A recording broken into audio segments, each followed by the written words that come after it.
Hello friends, welcome to stock trade. இன்னைக்கு நம்ம நிஃப்டி 50 பற்றி பார்க்க போகிறோம். Day 6th of March. நாளைக்கு வந்து ஹாலிடே, கவர்மெண்ட் ஹாலிடே ஹோலின்றதுனால 7th மார்ச்.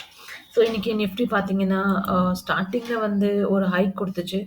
ஆனால் அதுக்கப்புறம் கொஞ்சம் மார்க்கெட் சைட்வேஸாக இருந்துச்சு. அந்த சைட்வேஸ் மார்க்கெட்டில் பார்த்தீங்கன்னா கால் வாங்கினாலும் புட் வாங்கினாலும் அதோட மணி வந்து ஏறவே ஏறாது. சப்போஸ் நான் உங்களுக்கு காமிக்கிறேன். எஸ். ஒரு 12, 11 மணி போல பார்த்தீங்கன்னா, இந்த கால் மணியும், புட் மணியும் 2மே வந்து மைனஸ்ல தான் இருந்தது. மார்க்கெட் எண்ட் ஆற டைம்ல தான் இது வந்து கொஞ்சம் ஏறியிருக்கு. கால் மணி 31, 41, 21, 13 அப்படின்ட்டு. ஆ மார்க்கெட்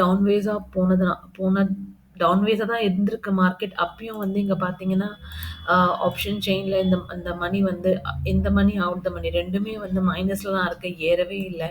அது ஏன் ஏறலன்னா, எப்பவுமே வந்து இது சைட்வேஸா இருக்கும் பொழுது, உங்களுக்கு வந்து டவுன் ட்ரெண்ட் ஆனா கூட டைம் டிகேனால அந்த அமௌண்ட் வந்து இன்க்ரீஸ் ஆவாது. எப்பவுமே அது நீங்க அவுட் ஆஃப் த மனி வாங்குனீங்கன்னா, அந்த டவுன் ட்ரெண்ட்ல டைம் டிகே ஆவும்போது, உங்களோட அவுட் ஆஃப் த மனி வந்து கம்மியாயிட்டே போயிடும். ஏன்னா வந்து அது சீக்கிரமா டவுன் ஆவணும். எவ்ளோ ஃபாஸ்ட்டா டவுன் ஆவுதோ, அப்பதான் உங்களோட out of the money increase ஆகும். அது ஸ்லோலி இங்க பாருங்க. ஒரு 10, 11 மணிக்கு வந்து மார்க்கெட் வந்து இந்த இடத்துல தான் இருந்துச்சு. கொஞ்சம் டவுன்ஃபால் ஆயி திருப்பி மேல போயிடுச்சு.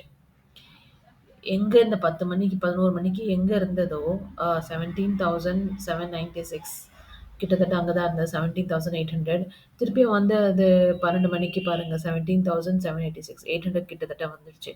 ஸோ இங்க பார்த்தீங்கன்னா, அதுக்கு கொஞ்சம் கீழ தான் இருக்கு. ஆனாலும் இதே ரேஞ்சில தான் சுத்திட்டு இருந்ததால 10 மணிக்கு 11 மணிலேருந்து ஒரு 1:30 மணி வரைக்கும் அதே ரேஞ்ச்ல இருந்ததால, சைட்வேஸா இருந்ததால, டைம் டிகேனால உங்களோட அவுட் ஆஃப் த மனி வந்து இன்க்ரீஸ் ஆவாது. ஓகேங்களா?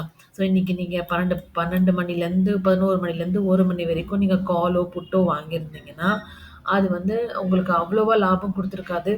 அ அது இதனால தான் சைட்வேஸ் ஆயிடுச்சு. ஸோ சைட்வேஸ் நம்ம எப்படி கண்டுபிடிக்கணும்?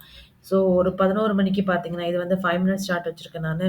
9:15ல மார்க்கெட் அப் ஆயிடுச்சு. அப் ஆனதால உங்களுக்கு பாருங்க எவ்வளோ பாயிண்ட்ஸ் குடுத்துருக்குன்ட்டு நான் உங்களுக்கு இங்க எடுத்து காமிக்கிறேன்.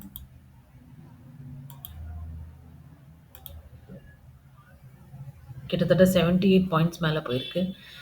எங்கருந்து 78 பாயிண்ட்ஸ் மேல போயிருக்கு. அதுக்கப்புறம் இதுவரைக்கும் பார்த்தீங்கன்னா, 119 200 பாயிண்ட்ஸ் மேல போய் அதுக்கப்புறம் வந்து மார்க்கெட் வந்து சைட்வேஸ் ஆயிடுச்சு. ஸ்டார்ட்டிங்ல நீங்க வாங்கியிருந்தீங்கன்னா, அப்போ அமௌண்ட் ஏறியிருக்கும். ஆனா அதுக்கப்புறம் வந்து டவுன்ஃபால் தான். ஆ ஸோ இங்க ஒரு ரேஞ்ச்ல சுத்திட்டு இருந்துச்சு. இதுதான் அதோட ரேஞ்ச்.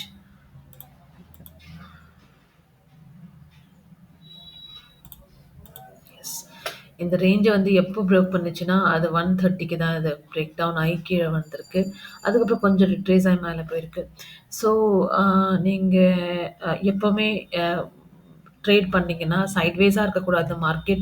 அப்படி சைட்வேஸா இருந்துச்சு, ஆ அதுக்கப்புறம் வந்து டவுன் ட்ரெண்டா மாறிட்ட பிறகும் சைட்வேஸா இருக்கக்கூடாது. அந்த பிரேக் டவுன் ஆயிட்ட பிறகு கட கட கடன்னு ஒரு பெரிய பெரிய கேண்டில் மாரி வந்து கீழ இறங்குனா தான் உங்களோட out of the money increase ஆகும். ஸோ ட்ரேட் பண்ணும்போது இதெல்லாம் கண்டிப்பா கவனமா ட்ரேட் பண்ணுங்க. இல்லன்னா வந்து டைம் டிக்கேனால உங்களோட அமௌண்ட் வந்து எக்ஸ்பைரி ஆயிடும். அதுவும் இல்லாம நான் உங்களுக்கு என்னோட சேனல்ல சொல்லியிருந்தேன். இது வந்து அ இ ம் இங்கருந்து பிரேக் ஆயி மேல போனா தான் இந்த லெவல் தான் குடுத்துருந்தேன் நானு. 17,820ன்ற லெவல் குடுத்துருந்தேன். அதுக்கு மேல போய் க்ளோஸ் ஆச்சுனா தான் நீங்க வந்து அப் ட்ரெண்டா மாறும் அப்படின்னு சொல்லி குடுத்துருந்தேன். அது ஏன் குடுத்துருந்தேன்னா, இங்க பாருங்க. இந்த இடத்துல வந்து இந்த இடத்துல கேப் டவுன் ஆயி ஓப்பன் ஆயிருக்கு. ஸோ இது ரொம்ப பெரிய ரெசிஸ்டன்ஸ் லெவல். இங்கருந்து அது ப்ரோக் ஆச்சுனா தான் மேல போகும்.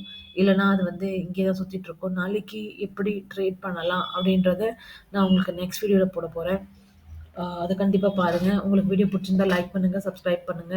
Thank you so much for வாட்சிங்.